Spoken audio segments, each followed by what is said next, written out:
खुलुमबाय। गोजोन फुंबिलिनि गासैबो बड'लेण्ड बुब्लिनि अनसायगिरिफोरखौ बरायग्रोबाय।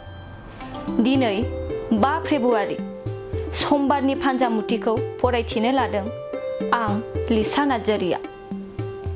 फान्जामुथिनि गिबियाव दं मेष राशि। गोसोखौ जोबोरैनो गाज्रि मोनबाय थानो हागौ। असान्थियैनो सानखौ हगार हरनो हागौ। बृष राशि।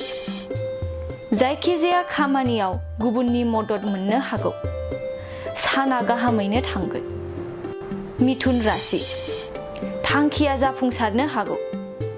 मुलाम्फा गोनां सान जानो हागौ। कर्कट राशि। मावनो लानाय खामानियाव हेंथा फैनो हागौ। गाज्रि सान जागोन। सिंह राशि। जेथो गोनां सान जागोन। थांखिया फेलें जानो हागौ।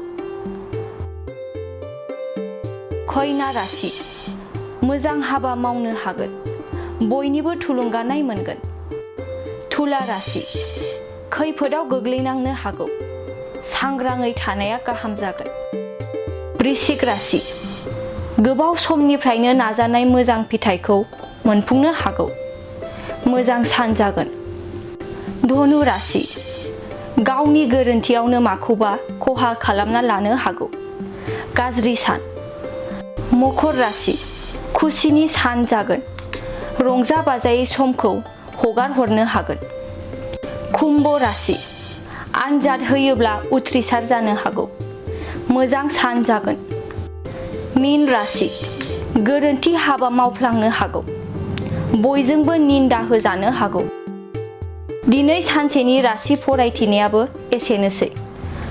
आसा खालामो नोंथांनि दिनैनि साना मोजाङैनो मोजां थांगोन। बेखौ बड'लेण्ड बुब्लि नखरनिफ्राय मिजिंथिबाय।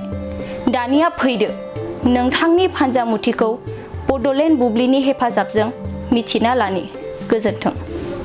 Good news for everyone. For the academic year 2024-2025, admissions to playgroup, nursery, LKG and UKG are underway at Vidyavili Kids School in Habubari, Kokrajhar.